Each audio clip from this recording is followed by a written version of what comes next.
Friends, अगर आपके गले में गांठ है और आपके थायराइड नोडुल बताया गया है और अब आपको हर कोई सलाह दे रहा है कि दूध मत पियो, आयोडीन कम खाओ या नमक कम खाओ या फिर गोभी मत खाओ या फिर ऐसा करो वैसा करो, तो दोस्तों मेरा क्वेश्चन ये है कि क्या खाली खान-पान से ही थायराइड नोडुल को कंट्रोल किया जा सकता है या फिर कुछ ऐसे फूड्स भी हैं जिससे कि आपके थायराइड नोडुल्स और ज़्यादा बढ़ सकते हैं, या फिर ऐसे कौन से फूड्स हैं जिससे कि आपके थायराइड की में इन्फ्लेमेशन और स्वेलिंग को कम किया जा सकता है।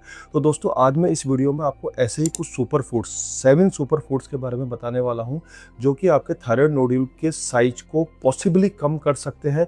कुछ आपको ऐसी गलतियां भी बताने वाला हूं कि जो ऐसी गलत चीज़ें हैं जो कि आपके थायराइड नोड्यूल के साइज को बढ़ा सकते हैं, उसमें इन्फ्लेमेशन को बढ़ा सकते हैं, उसकी स्वेलिंग को बढ़ा सकते हैं और आपके सिम्टम्स को बढ़ा सकते हैं।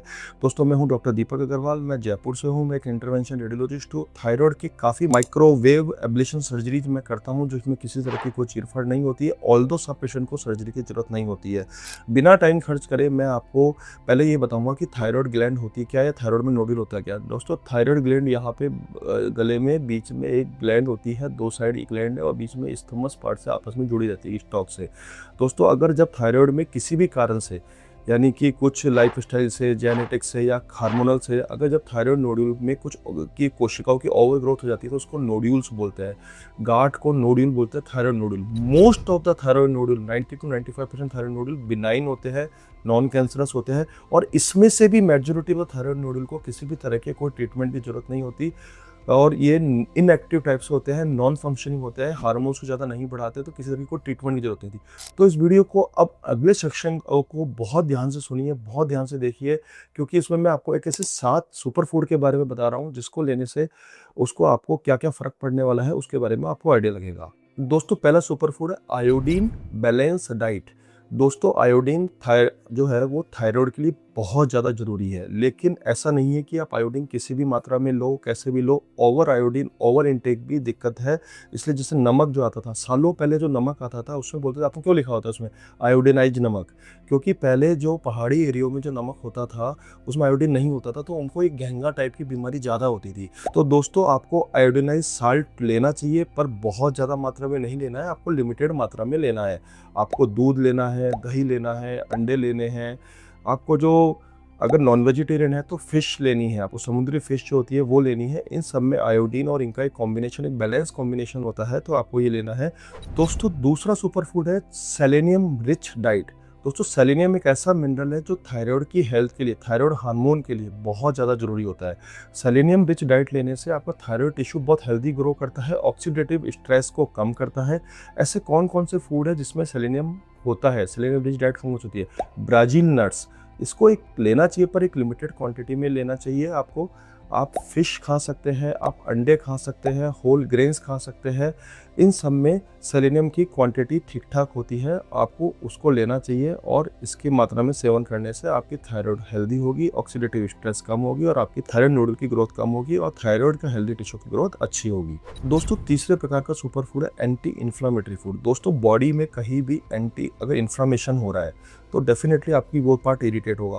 जैसे आप बालीजा पे चोट लगे तो इरिटेशन होता है, थायराइड में भी इन्फ्लामेशन हो सकता है, तो आपको एंटी इन्फ्लामेटरी फूड खाने चाहिए। इससे थायराइड में इरिटेशन कम होगा, इन्फ्लामेशन कम होगा, तो सूजन कम होगी, दर्द कम होगा, ये सब होगा। कौन कौन से फूड? ये पे ट्रेडिशनल फूड्स है, ऑलिव ऑयल हो गया, हल्दी हो गई, ginger, garlic, green leafy vegetables हो गई, टमाटर हो गया, ये अपने इंडियन ट्रेडिशनल फूड्स है। अगर आप अपनी डाइट में इनको एक अच्छी मात्रा में लेते हो, जैसे अपन बोलते हैं कहीं भी चोट लग जाती है तो आप क्या करते हैं, मम्मी आपको हल्दी का दूध देती है, तो ये सब बेसिकली आप लहसुन लो, अदरक लो, ये सब का एक अच्छा करो तो आपको एंटी इन्फ्लामेटरी प्रॉपर्टी होती है, जिससे थायराइड की इरिटेशन कम होती है, थायराइड नोडल का साइज धीमे बढ़ता है या उसका प्रोग्रेशन स्लो होता है, तो आपको अपनी डाइट में इसको इंक्लूड करना चाहिए। ये अपनी ट्रेडिशनल पद्धति भी है। फोर्थ प्रकार का फूड आता है ओमेगा 3 फैटी एसिड से रिच फूड। ये ऑक्सीडेटिव स्ट्रेस कम करता है, इन्फ्लामेशन कम करता है। ज़्यादा टाइम नहीं लेते हुए डायरेक्ट फ्रूट उस पर आता हूँ। चिया सीड्स, जो फ्लैक्स सीड्स होते हैं वो हो गए, वॉलनट्स हो गए और फिश, इनमें ओमेगा 3 फैटी एसिड अच्छी मात्रा में होता है, तो आपको ये लेना चाहिए। तो इससे आपका इन्फ्लेमेशन कम होगा, इरिटेशन कम होगी और आपका थायराइड अच्छा ग्रो करेगा।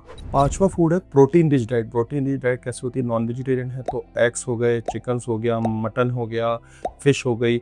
अगर आप वेजिटेरियन है तो दाल हो गया, स्प्राउट्स हो गई, ग्रीन लीफी वेजिटेबल्स हो गई, दूध और मतलब अपने जो भी सोयाबीन हो गई, पल्सेस हो गई, इन सब में आपको अच्छा मात्रा में प्रोटीन मिलता है। मतलब मैं कुल मिला के फोकस वो कर रहा हूँ कि जैसे अपना जो अपने इंडियन कल्चर में अपन क्या-क्या रूटीन डाइट में खा सकते हैं ईज़िली।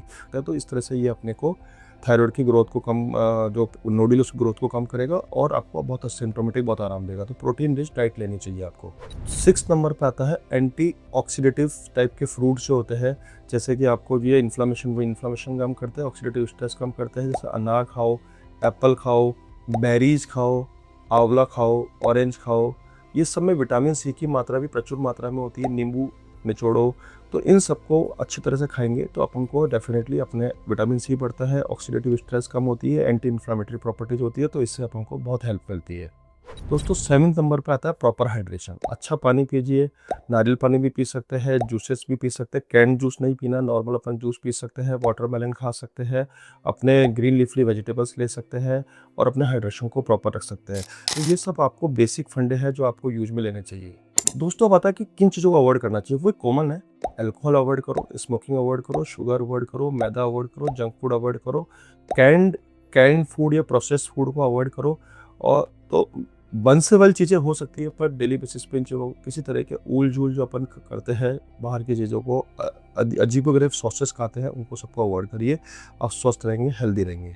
दोस्तों अगर आपको ये वीडियो अच्छा लगा हो तो आप अपने ग्रुप पे शेयर करिए, क्योंकि थायराइड की बीमारी काफ़ी कॉमन बीमारी है। जो मैंने सुपर फूड्स बताए हैं ये ऐसा ही नहीं थायराइड में, बाकी ओवरऑल अपनी हेल्थ में, ओवरऑल मेंटल हेल्थ में, फिजिकल हेल्थ में, ओवरऑल कार्डियक हेल्थ में, सब में हेल्पफुल है। आपको अच्छा लगेगा अगर आप लोगों को बताएंगे, थोड़ी बहुत अवेयरनेस मिलेगी और आप इस अवेयरनेस का पार्ट बन सकते हैं। आप समाज में कुछ कंट्रीब्यूट कर सकते हैं। मैं आपको बस यही कहूँगा कि अगर आपको किसी भी प्रकार के थायराइड से रिगार्डिंग कोई भी टॉपिक हो जिसके बारे में आप चाहते हैं कि मैं वीडियो बनाऊं, कि सर्जरी की इंडिकेशन कब है, सर्जरी कब करानी चाहिए, या फिर माइक्रोवेव एब्लेशंस के क्या यूज है, क्या यूज नहीं, मतलब क्या फ़ायदा है, क्या नुकसान है, दोनों में से कौन सा बेहतर है, कब कराना चाहिए, कब नहीं कराना चाहिए, तो आप कमेंट सेक्शन में लिख के भेजिए या मुझे इस नंबर पर व्हाट्सअप करिए। मैं कोशिश करूँगा कि मैं अगले कुछ वीडियो में इसको इंक्लूड करूँ। आप मुझे और भी कोई टॉपिक हो सेक्सुअल हेल्थ से रिगार्डिंग या किसी और उसको मुझे लिख के भेजिए। मैं कोशिश करूँगा कि उन वीडियो को बनाने की और आप तक उसको पहुँचाने की। दोस्तों इस पे नीचे इस पे क्लिक करके सब्सक्राइब करिए। सब्सक्राइब करने से क्या होगा कि जो मैं आगे वीडियो बनाने वाला हूँ उसका लिंक आप तक पहुँच जाएगा और उसको आसानी से देख पाएंगे। तो दोस्तों किसी भी प्रकार की कोई भी दिक्कत हो कॉन्टैक्ट करिए। बाकी याद रखिए और जय हिंद, धन्यवाद।